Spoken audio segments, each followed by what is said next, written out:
remember what you said about this scene. It couldn't be alive. Now I know what you mean.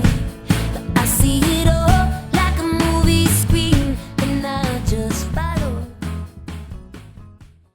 Hey, how you doing? Thanks for joining us again at the HR Blockchain. This is our third episode. We're excited to say we have Susan Word here, and that is actually someone I have been waiting to speak to for a long time, trying to get on her calendar.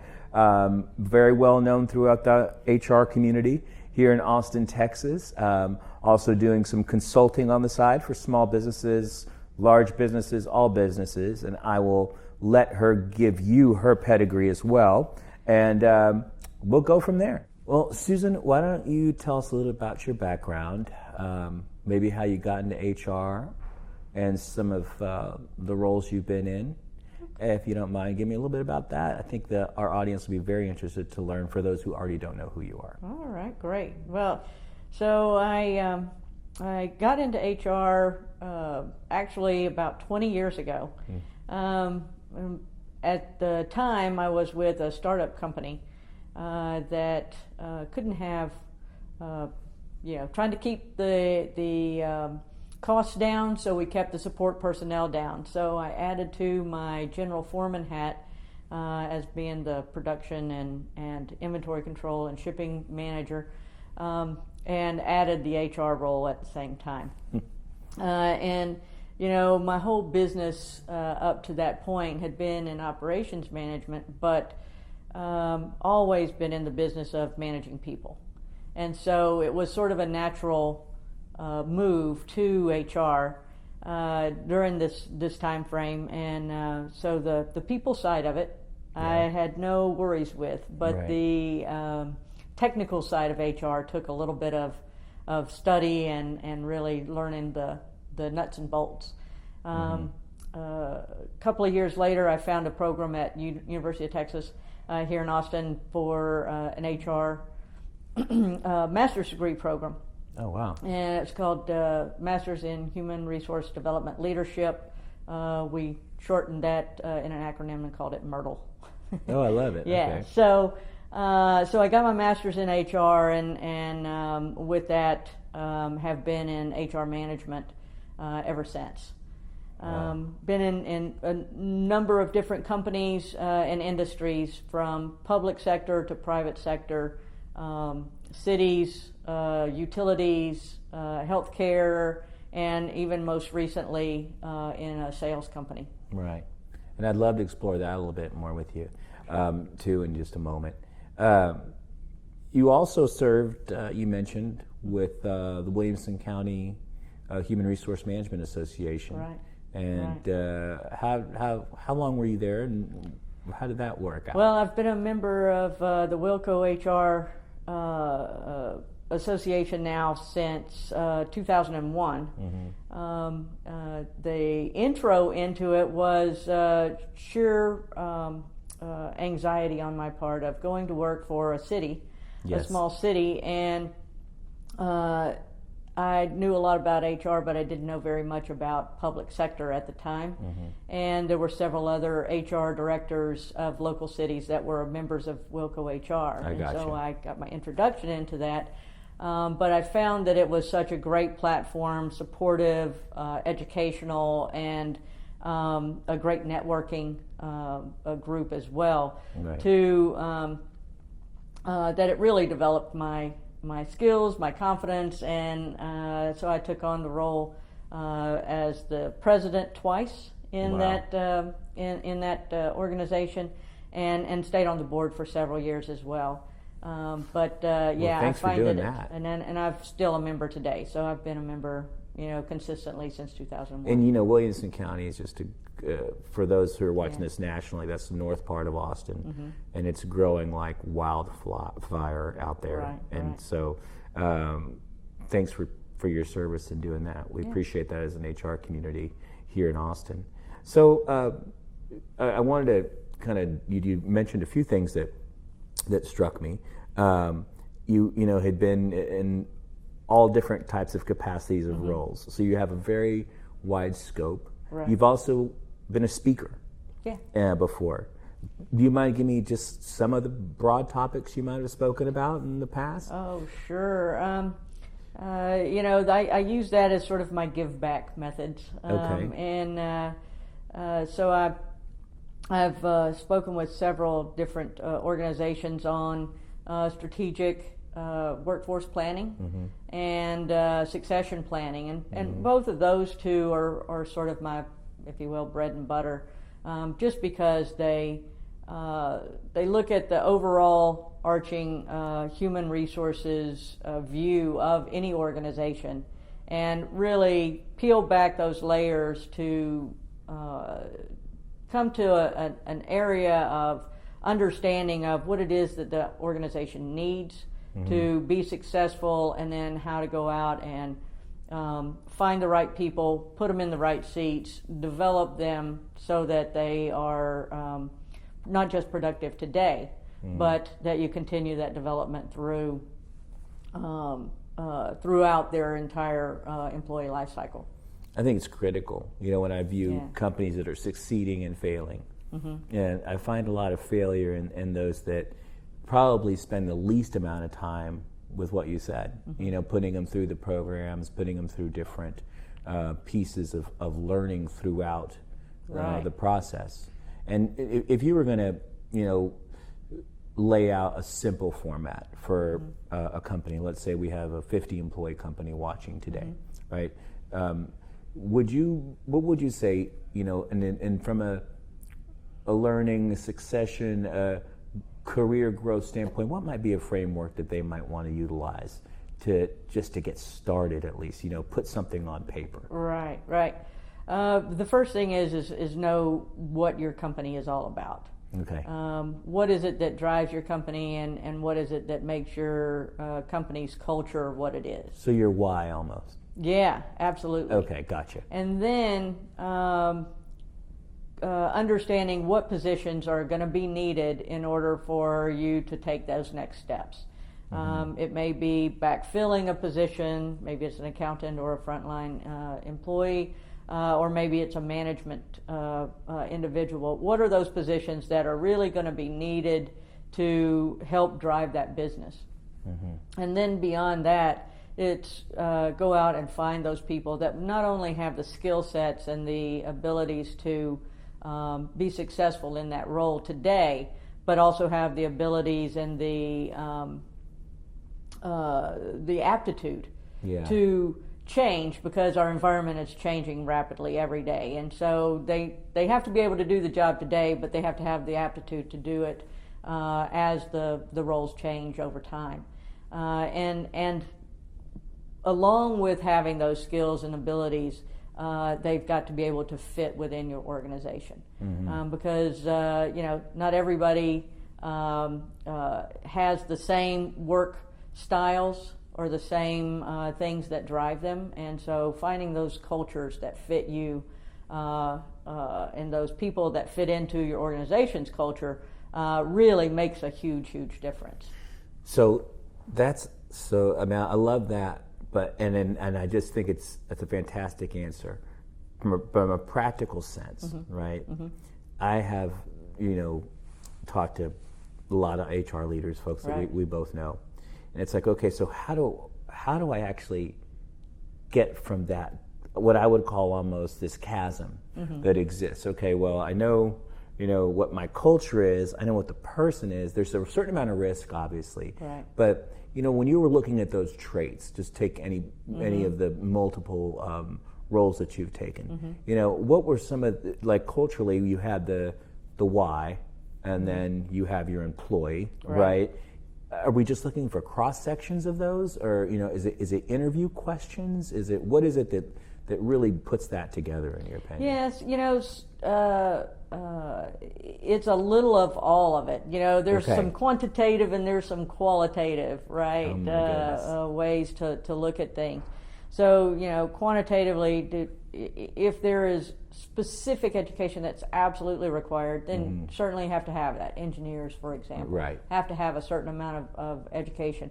Where other places, education is not quite as important. It's how the aptitude you mentioned. Yeah, Right. how their abilities align and that sort of thing. Going through behavioral interviews and asking people questions about what they've done in the past, but there's this magic sauce that goes into it, and to tell you the truth, I don't know how to define it. Yeah. But as you go through these behavioral questions, you can find out not just how things align with how people did things in the past or a good judge of what they may do in the future, but you might also ask some of those questions in an open-ended way so that they are giving you an account of experiences that may not be within the box of what your organization does, but they will certainly fit. Gotcha. And so trying to find or not fit. Right. Absolutely. And during that interview process and your entire selection process, sometimes there are assessments. Sometimes there are interviews and other types of activities that you can do to sort of mimic the job that's being done, so that you can see if somebody has the ability to do it. But then there's the truly being able to read through what people are saying and see if they truly have the ability to do that job and or fit your organization. Gotcha. Well, I think if we just put that kind of in a synopsis for those watching, that was a lot of very valuable information.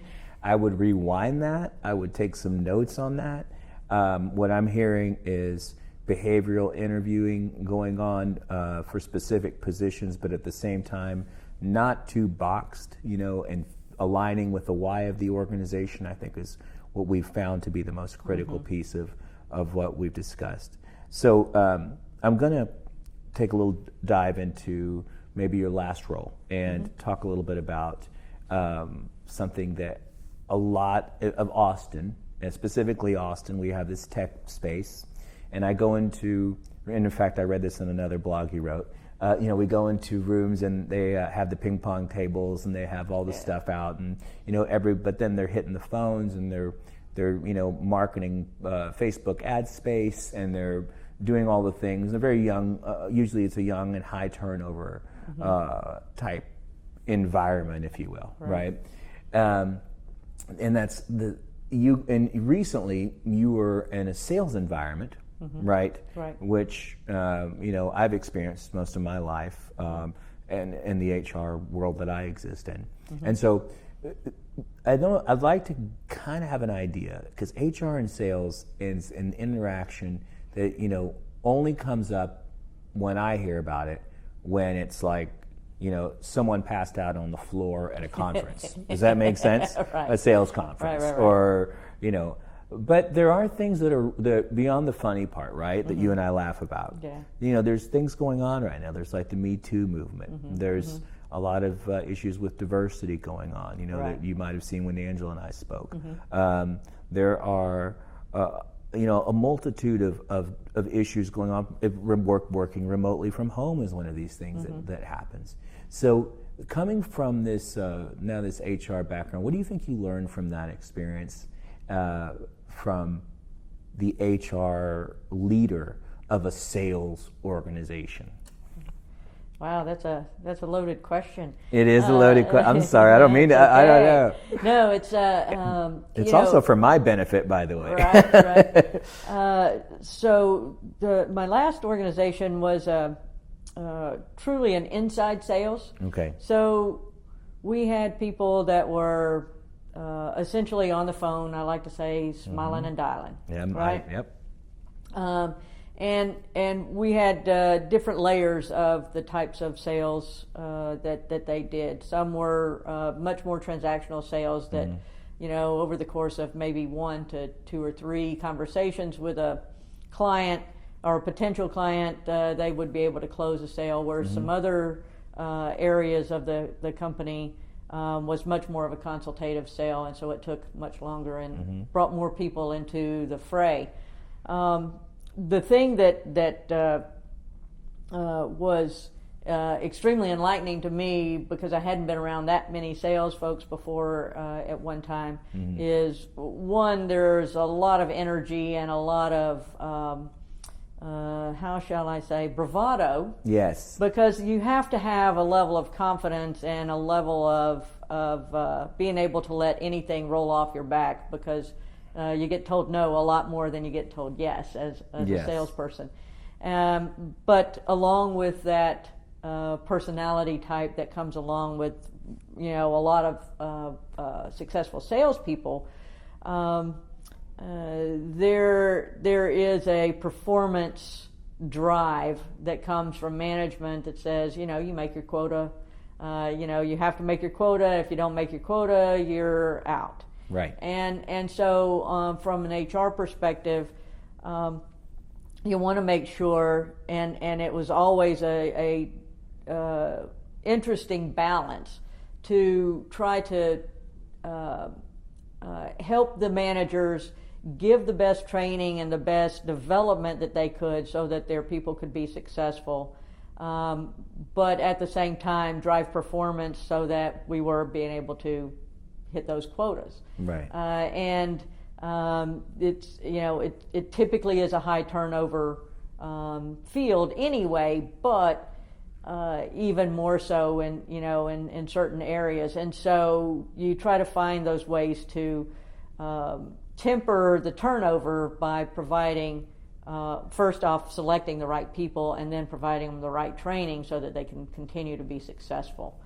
And that's continuous training. That's continuous training. Okay. So you bring them in, and there's an initial part of just getting to know the organization and getting to know your product, so to speak. But like everything, your skills need to constantly be updated, and bringing that level of training and development to young leaders of salespeople is just as important as bringing that updated sales training to those salespeople. I got you. So that leads me into this question that I had. I was listening to a talk by Simon Sinek. The Golden Circle guy. Everybody will start with why, everything, right? Right. And invariably, when we're going through our LinkedIn feeds, we see things like that, or YouTube, and I appreciate them. And I've mentioned on other vlogs that I'm sort of a video head. I watch a lot of these things. And something that he mentioned that I thought was really interesting in the leadership role was, for example, a quarter goes by, 2 quarters go by, we notice numbers are down, right? A bad leader might come in and say something like, hey, your numbers are down, you got to get them up, you got to go after it, you got to go do this, what's this, otherwise you're going to get fired. Kind of like what we mentioned. Right? Where a quality leader would lead with empathy. Right. And that was the next topic I was hoping to kind of come across, because it's very difficult in HR. And empathy would be, hey, I've noticed your numbers are down. What's wrong? What's going on? Is there something happening at home? Is there something happening that we can help you with within the organization to help you improve those numbers? What's the problem that, down that road, as opposed to, hey, hit the bricks from Glengarry Glen Ross, right? So I think the idea, and it's changed a lot over the years, with the millennials and the way we have to manage that too. And so I would say from an empathy role, which I'm very passionate about, I try to lead a lot from that space. And so it's very interesting to me. It's something I've been studying a lot. And how does that correlate in your world into HR? Because I know there are some. I talked earlier, and we were just kind of having a little conversation about the gray. Right. There's some gray lines, and then there's some not gray. There's some done lines. And so, in your opinion, where do you apply empathy, and what are the best ways to do it in HR? Yeah. So first off, I start with, where are the lines that are black and white? Okay, first you define this. I want to make sure that people really understand what those hard lines are. And you mentioned with the Me Too movement and some of these other things, it's heightened what we already knew to be true, but it's heightened our awareness on harassment and those Yes. types of issues. So understanding where those hard lines are of what's tolerated in the organization and what's not is first and foremost. But there are very few that are absolutes, and people are people, and so you have to treat people from where they're coming from, not necessarily where you're coming from. And the first key to that is actually, observing and listening. And That's important. I'm leaders, going to repeat that: observing and listening. Yeah, the leaders that observe their folks, their direct reports, or even those folks that are just around them, and understanding, how they act on a day-to-day basis, you then pick up when something else is going on. And so observing, listening, and then picking your times when it makes sense to have those conversations, and sometimes having those conversations with individuals in a space where it's comfortable but not invasive to them. But like you mentioned, sometimes you just have to have that conversation that says, "Hey, is something going on? Is there something that I can help with? What can we do to help you through or help you get back to where you were?" Using the we rather than the you. I like that. The we versus the you. Yeah, is huge, because oftentimes we don't really understand just how much our own moods of the day, the things that are going on in our own lives affect other people as well. So you have to start with a place of knowing where you are yourself, but understanding that people need assistance sometimes. And it's a team sport, in any organization. Success is a team sport. It is not a one-person show. And I like what you just said, that you have to understand where you're, like I had a rough day today, right? Yeah. So you have a rough day, you get some weird news, Yeah. it pisses you off. Yeah. Right? So then you have to be careful with how you interact with the rest of the people for the rest of the day. Right. So that level of what you just referred to and what we seem to be coming back to in a lot of conversations I'm having with the best of HR is you guys are very self-aware. Yeah. And you're aware of the environment that you're in. Yeah. And I think it's fantastic. So I'm super enthused about that. Yeah. And so I think from what what we wanted to talk about, we got through a lot of what I think we wanted to talk about today. But there's a couple of things that I like to do from my side to keep this kind of light. Yeah. Because sometimes these conversations can get heavy, right? Right. And your knowledge is amazing. And if you don't, if there's a way we might be able to share a way for people to contact you or for mentorship or something like that, we might do that at the end of the video and add that, or maybe in the notes, because I don't want you to get a million emails at once. But at the same time, with your consultative business, that could be something where I think that people should come to you for these type of answers, because what you've said has been very technical at the same time, but very empathetic and from a place of humility as well. So I commend you on all those things. Yeah, well, so now, on the other side of this coin, right? There's all kinds of things that I'm gonna have to put you on the spot for a few seconds. I know, right? It's kind of scary. Yeah. So okay, favorite restaurant in Austin? Where is it? Ooh. Give me a moment. There's too many to choose from, but if one of my go-tos is Trudy's. Okay, love it. Big margaritas. Yeah. Oh, that's what's the margarita is like that big at Trudy's. I Oh think. no, I don't get the I know, the giant one. I just got a lot of the smaller ones. But no, good margaritas and just in general good food. Yeah, the fajitas are great at Trudy's too. Okay, and so that's Mexican food that you like. Yeah. And then what about best Austin kind of hangouts? What lake? Are you a lake outdoor person, or are you more of a go to a show type person? A little of both, actually. Yeah? So I don't have a boat myself, but I have a cousin that does. So occasionally. occasionally I get out there. But Take you know, a pause for 1 second. Cousin, if you're watching, more invites to the lake, please. Right. All right, right. we'll keep going.